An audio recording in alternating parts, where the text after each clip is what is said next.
Laughter, one of the most familiar yet least understood of the body's responses. Scientific examination reveals it to be a mystery, its role in human behavior unknown. Recent evidence indicates that laughter may be linked somehow to our mysterious ability to heal ourselves. Is laughter capable of keeping us well? What occurs when a person laughs is a sudden mental explosion.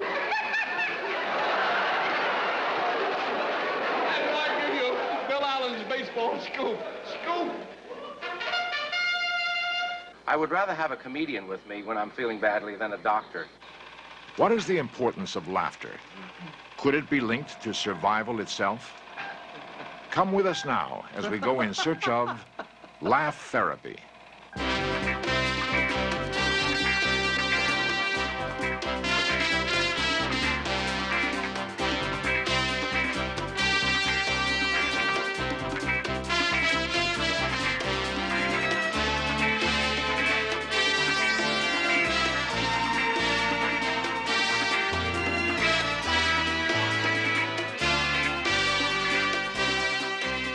This series presents information based in part on theory and conjecture. The producer's purpose is to suggest some possible explanations, but not necessarily the only ones, to the mysteries we will examine.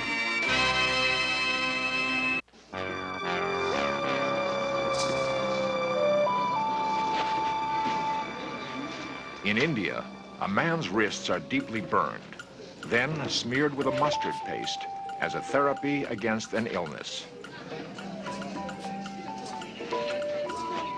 There's no rational explanation as to why that would work other than that the patient would believe that it would work. Dr. Ari Keeve has traveled the world in search of an understanding of therapeutic practices.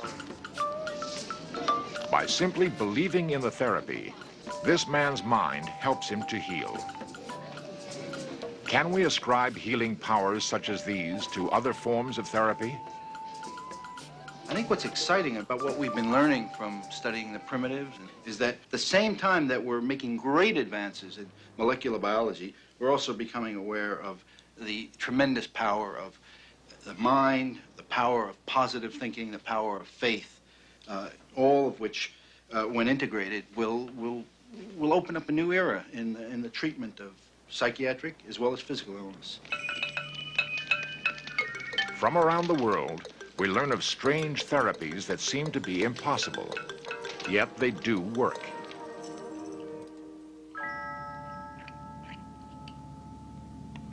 Some researchers in our own country have invented unusual tools in an attempt to heal the sick. This strange device cured many people at the turn of the century, yet it actually does nothing but emit a blue spark. When a treatment has no explainable medical basis for affecting health, but somehow does, it is called a placebo. Dr. A.K. Shapiro has spent the last 20 years investigating the so-called placebo effect. The placebo is probably connected and related to the will to live, the will to get better. It's probably a built-in genetic mechanism that helped mankind survive. It's omnipresent. Everybody's subject to it. It's very difficult to recognize. It's probably universal. Dr. Shapiro has assembled a collection of placebos that rivals that of the Smithsonian. Some of the items that have been used over the years stretch the imagination. The most magnificent placebo in all of history, without qualification, is the unicorn horn. And the reason for that is that it was the most expensive treatment in the whole history of medicine. During the Middle Ages, people paid $500,000 for this unicorn horn because it cured everything. It was the most excellent aphrodisiac. And of course, only the royalty could afford to buy such a thing. The people also had a treatment which involved bathing the unicorn in water, and they drank unicorn water for pennies. Here is a powdered unicorn horn, which I bought in Japan in a herbalist shop. Here's an aphrodisiac recommended by Maimonides, which consists of a hollowed-out carrot into which you urinate. And it's a cure for impotence, which he wrote about in his volume or work on the treatment of sexual disorders.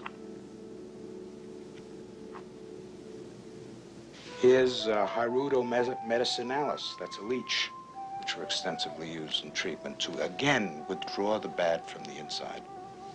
These were all placebos used in the past. We asked Dr. Shapiro whether using laughter could be a placebo therapy. It is possible that laughter, like anything else, can be a placebo for the person who would respond to laughter therapeutically. However, for other people, it may not be a placebo at all. In fact, for some people, they may get uptight about that and be upset about it and feel worse or have a negative placebo effect. Without a placebo to help it along, can our mind cure illness? At the Lafayette Clinic in Detroit, a woman learns to control body functions that are normally beyond her control by a therapy called biofeedback. Sensitive monitoring equipment provides a signal or feedback from her body's responses, enabling her to reverse the symptoms of a painful condition known as Raynaud's disease. They start to get white at fingertips and then go all the way up to the knuckles. Then they would get like a brilliant red. Then they would turn a purplish color, which is really scary. And that's when the numbness would set in and they would, well, they looked ugly.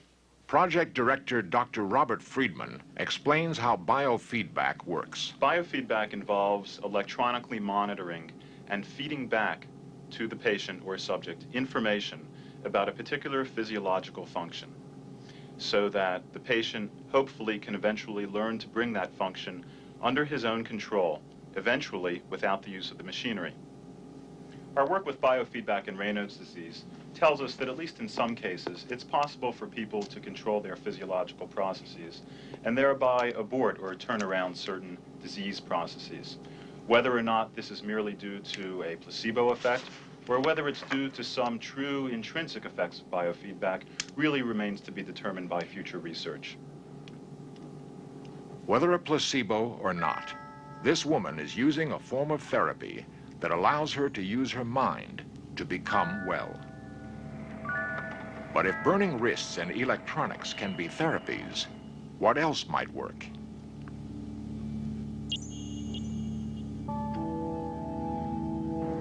This man is author and philosopher Norman Cousins.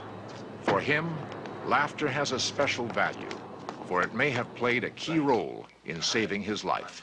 See you next week. After contracting a form of collagen disease he was told was fatal, he found himself weakened, but unwilling to die. Unable to accept either the diagnosis or hospital environment, he checked into a hotel and began a radical therapy. Large amounts of certain vitamins and regular doses of laughter. At the time, we carried out specific medical tests to find out whether there was any basis for the belief that laughter was therapeutic. And we discovered that there was, and that the experience I had, which was that laughter tended to free my body to some extent of pain, and would give me 2 hours of pain-free and also pill-free sleep. This was corroborated by the test. If laughter and positive emotions can physiologically affect us, the changes should be measurable. Is it possible to scientifically record the healing power of laughter? Primates seem to share an ability to respond to tickling in a way that resembles laughter. What is not clear is the importance of laughter to either these orangutans or man. Is there a primitive and instinctual basis for laughing? If so, why? At Stanford University, psychiatrist Dr. William Fry takes part in a unique study. He is wired to monitor his body's vital physiology while experiencing sustained laughter. The primary study that we're doing, this procedure here, putting the cannula into my artery, is to make a direct, continuous study of the effect of laughter on blood pressure. There are also these electrodes on my chest, which will give us readings on the heart rate and the characteristics of the heart action. In other words, what's called the electrocardiogram. Will research reveal that laughter is the best medicine?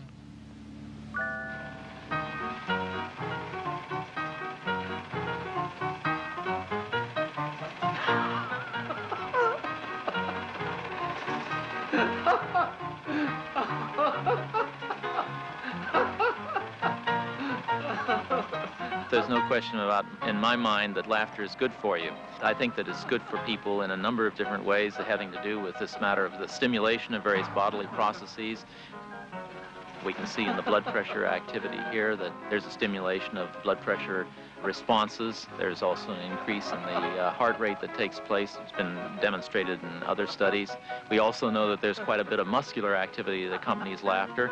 You can just look at me and you can see how muscle groups all over my body are active. The ones you can't see in outward activity would be the diaphragm and my abdominal muscles, but I can assure you that they were very active too. So I get a very good exercise while I'm laughing. I'm going to expect that this will tell us some very important things about the response of blood pressure to laughter in general, not just with myself.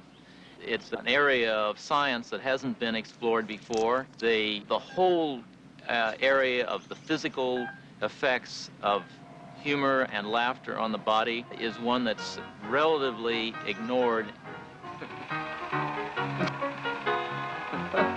Is laughter contagious? Well, let's find out. Performer Carl Reiner.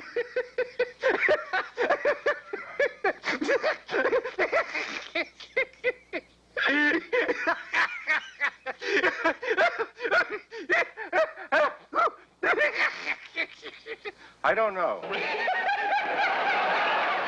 Television star Steve Allen. All right, here we go. Now.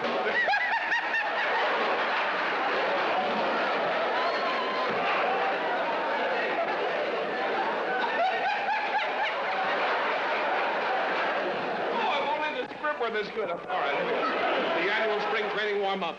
The big league teams are all at the spring training headquarters around the country.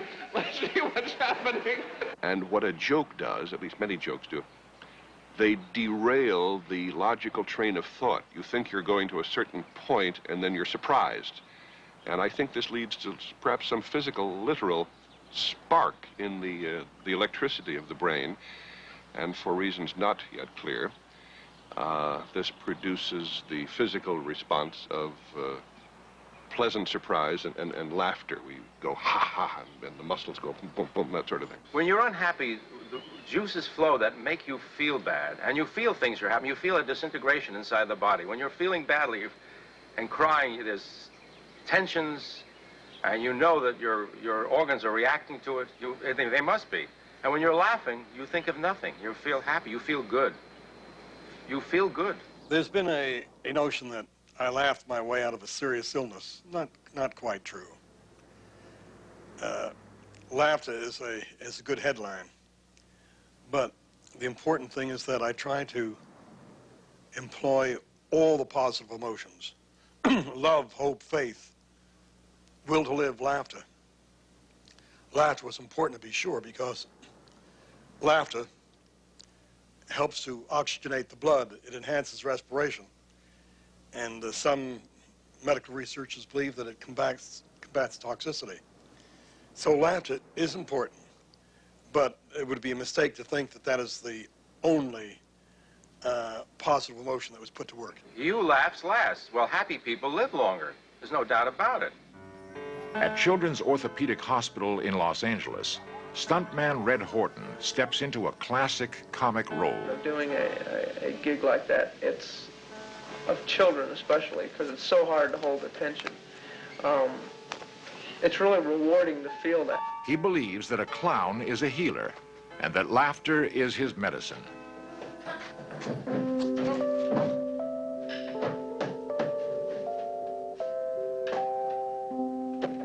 Hello, how are you today? Anyway. Hello? Hello? It's for you. It's Washington. Hello? It's the president. Hello? No, still Egypt. Hello? How are you today? When I can get a child to laugh, to forget about the pain that he's in right at that moment, it makes me really feel great inside, and it makes me feel tremendous. Makes me want to stay there as long as I can just to keep them laughing. You ready? Here we go. I'm going to balance this on my head, okay? You ready? How's that? Look at it. What are you doing?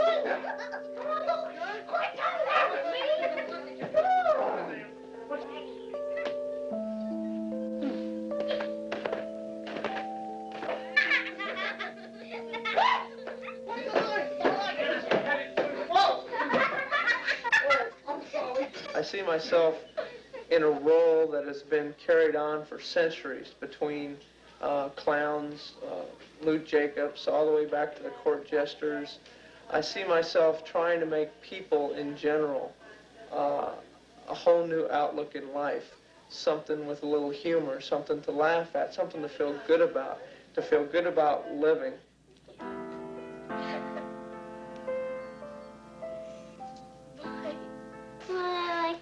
Because, like, when you're hurt or your leg is uncomfortable, when you laugh, it makes it so you forget what the pain is, and there's no hurting. You just laugh. It makes the pain go away because you just forget all about the pain. But not all pain is physical, and that's when laughter heals best. It's a real privilege right now to bring to the stage at the Comedy Store one of our regular performers. She is a very special lady. Welcome right now, Jerry Jewell. Couldn't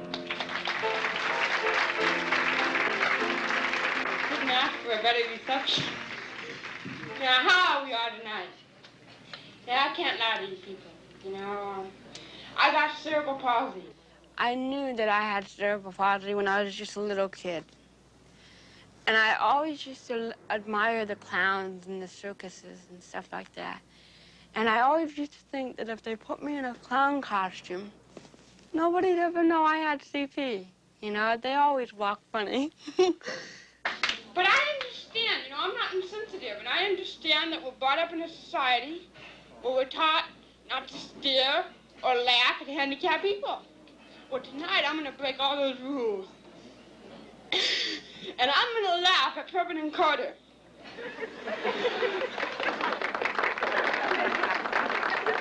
Laughter is a strength. When you're a handicapped child, you get a lot of abuse from kids when you're little. And I had to sustain a lot of that. And I learned to laugh at myself because either that or I was going to be humiliated, you see. I do impressions. Are you ready for an impression? I can do anybody with cerebral palsy. No, I do. Okay. This is my impression of a Q-tip.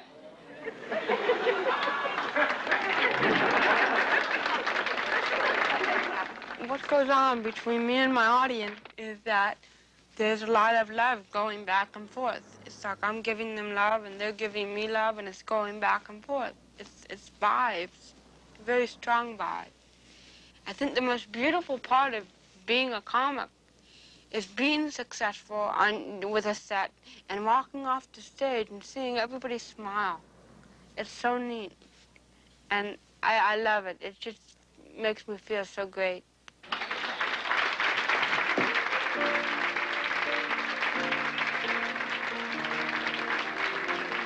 Jerry Jewell knows what laughter can do. She has found a balm for the spirit and a world of love and acceptance because of a mystery called laughter. We're very hopeful that these pioneer studies will make an important contribution to the future, perhaps stimulating further studies in the future, perhaps providing some information that will contribute to understanding of human activities, human physiology, and perhaps even human disease in the future.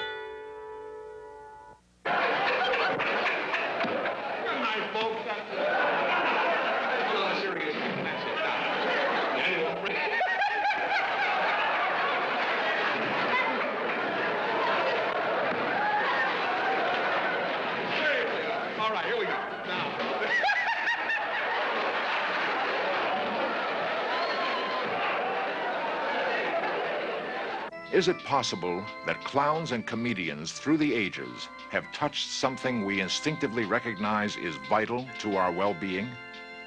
Can it be that Norman Cousin's story holds the key to medical insights yet to be explored?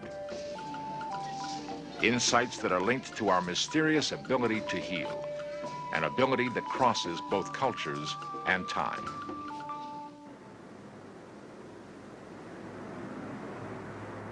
It's obvious that laughter is important to us for our mental well-being. That's indisputable. Is it also possible that it actually helps to keep us well physically? We do know it feels good, but we don't know why. Will we someday? Perhaps future research will more clearly define the positive physical effects of laughter. Until then, we can certainly continue enjoying its obvious psychological benefits.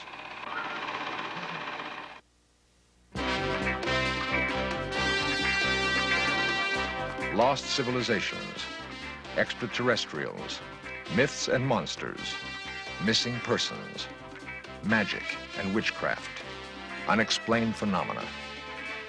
In Search of Cameras are traveling the world, seeking out these great mysteries. This program was the result of the work of scientists, researchers, and a group of highly skilled technicians.